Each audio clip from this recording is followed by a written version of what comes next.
The message began as a faint pulse drifting across the void. It carried no anger and no threat. It carried fear. It carried the trembling voice of a world on the edge of erasure. The signal belonged to a small world known as Lumeria, a quiet planet of pale fields and silver forests where the people valued peace above all things. They lived in tall crystal towers and spent their days crafting music that shimmered through the air like falling light. They were gentle beings, slender and luminous, never built for conflict and never eager to learn its ways. When the night sky split open and the raiders arrived, Lumeria had no means to resist. The invaders were not an empire nor a civilization. They were an unbound swarm of metallic beasts that devoured anything that moved and harvested whatever remained. The Lemurians called them the Maulers. They arrived without warning and overwhelmed every outpost within hours. The Lumerian Council gathered in the Hall of Echoes. It was a vast chamber carved from crystal that caught the faint glow of the distant moon. There, Chancellor Leora stood at the center platform. Her voice quivered as she addressed the assembly. They have reached the northern ridge. The next line will not hold.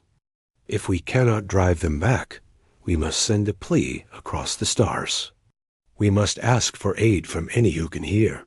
Many in the council wished to object. They feared that calling into the dark might draw not saviors, but tyrants. Yet no argument could outweigh the sound of the Maulers ripping through their defenses. The distress call was launched. A wide-band burst of simple words. We need help. Our world is falling. Days passed. The stars gave nothing back. Leora stood on her balcony and watched fires burn along the horizon. The Maulers consumed not for survival, but for some cold directive that no Lumerian could understand. Their world was breaking. Their hope thinning. Then, on the 6th day, a signal sparked on the council scanners. It came from a small blue world on the fringe of mapped space. The species called themselves humans. Their transmission was short. Message received. We are coming. The Lemurians had never heard of humans. Their archives described Earth only as a distant world of unpredictable weather and unusual biology. Few expected these newcomers to arrive with power enough to challenge the Maulers. Some doubted they would arrive at all. LIOR watched as the hours crept by. The Maulers pressed deeper into the heartlands. Families fled. The skies dimmed with smoke. Leora feared the humans had turned away. On the 7th day, the sky tore open once more. But it was not the Maulers. A formation of dark geometric vessels streaked through the clouds. They moved like prey had never been a concept to them. They flew in sharp patterns, with thunder trailing behind their hulls. Lumerian observers pressed, their faces to the viewports. What are they? Whispered one. Elder. The first human vessel descended toward the central plateau. It dwarfed every Lumerian structure, yet settled with precise care. A ramp unfolded. The Lemurians expected soldiers. They expected armored elites or towering champions. Instead, shapes emerged that seemed almost unreal.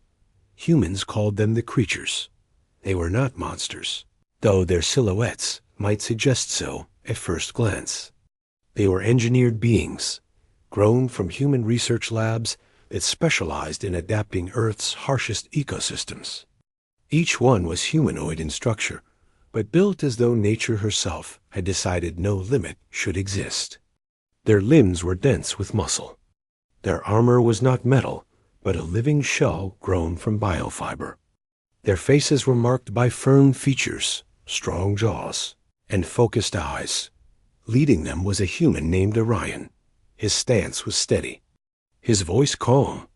We received your call, he said. Point us toward the threat. Leora stepped forward.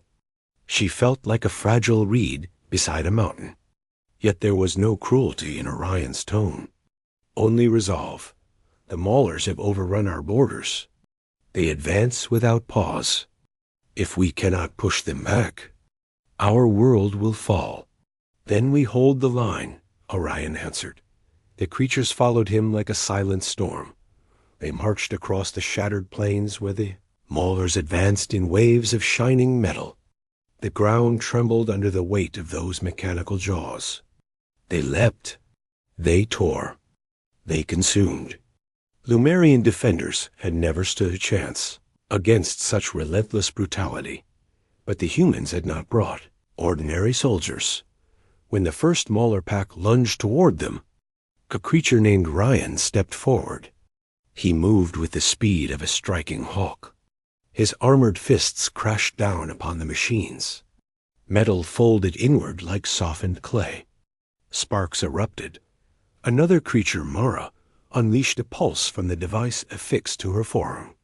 A wave of electromagnetic force tore through the attackers, dropping them in tangled heaps. The Lumerian soldiers behind them gasped. They had never imagined such force. The maulers continued forward, unthinking and unyielding. Yet the creatures did not falter.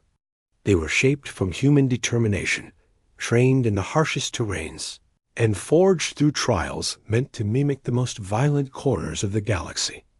Ryan shattered a beast with one strike. Mara flung another into a ravine. Orion carved through the swarm with a plasma-sheathed baton that seemed to hum with purpose. The battle raged across the plains until the maulers began to falter. Their processors recognized an opponent they could not efficiently overpower. They slowly withdrew. The Lumerian forces stared in disbelief. "They are retreating," whispered Captain Luno. "For now," Orion replied. "But they will regroup. They always do. We need to find their core. Cut off the command node." Lyra met his gaze. "We know where it lies. But we could never reach it." "Show us," Orion said. "We will finish this." The Lemurians guided the humans toward the Black Ridge, a stretch of jagged terrain veined with old lava flows. Deep within that maze lay the maulers' central hive. The machines had burrowed into the rock, forming a labyrinth of tunnels and chambers. The Lemurians had attempted to breach it once. None returned dot as the humans approached. They assessed every crack and crevice. Orion studied the ridge with quiet focus. "We split into 3 teams," he ordered. "Ryan, Mara, with me. The others formed diversion units. Draw out the exterior packs. Keep them busy." The creatures obeyed without question. They moved with timing that resembled a single mind. The Lumerian observers felt awe and something much deeper. A sense of safety. Something they had not felt since before the maulers arrived. The strike teams advanced.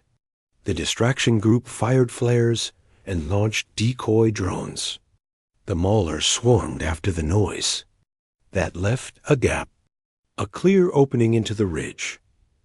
Orion's team slipped inside the ridge. The tunnels twisted in unnatural bends. The walls vibrated with the hum of machinery. Metal tendrils pulsed like veins. Every step felt like walking through a living machine that wished to absorb anything that dared enter. Ryan led the way. He crushed metallic growths beneath his boots. Mara scanned each intersection. "We are close," she said. "I can feel the signal strength rising."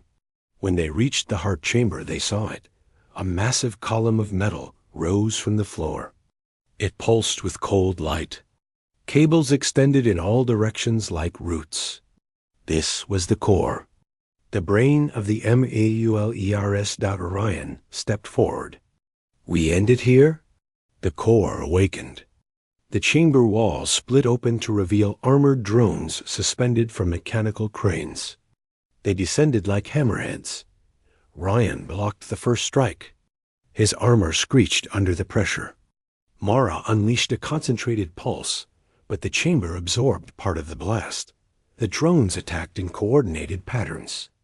Orion weaved between them and landed strikes at the joints.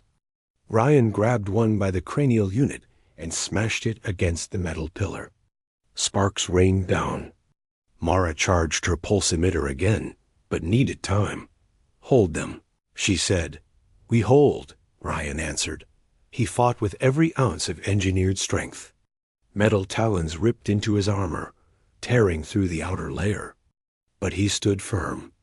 Mara reached full charge and fired. The blast struck the core.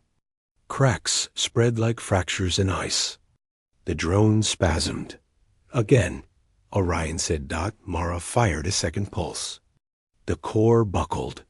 "One more," she said. The chamber roared. The drones lunged in a last attempt to shield their source. Orion cut them down. Ryan smashed aside the debris. Mara triggered her final pulse. The core erupted. A wave of energy rushed down every cable. Outside the ridge, the Maulers convulsed. Their eyes dimmed. Their bodies collapsed. The swarm died in an instant. Silence filled the ridge. Silence filled the plains. Silence filled Lemuria. When Orion's team emerged from the tunnels, the Lemurians waited for them. Lyra stepped forward. Her eyes reflected relief and disbelief. "You saved us," she said. Orion removed his helmet. His face was calm. "Human, mortal, you called for help," he said. Earth answered. The Lemurians bowed, not out of fear, but out of gratitude. Their people gathered across the plateau. They approached the creatures not with hesitation, but with wonder. In the days that followed, humans helped rebuild the broken towers. They reinforced the borders. They documented what remained of the Mauler hive so that no similar threat could rise again. The Lemurians watched them work.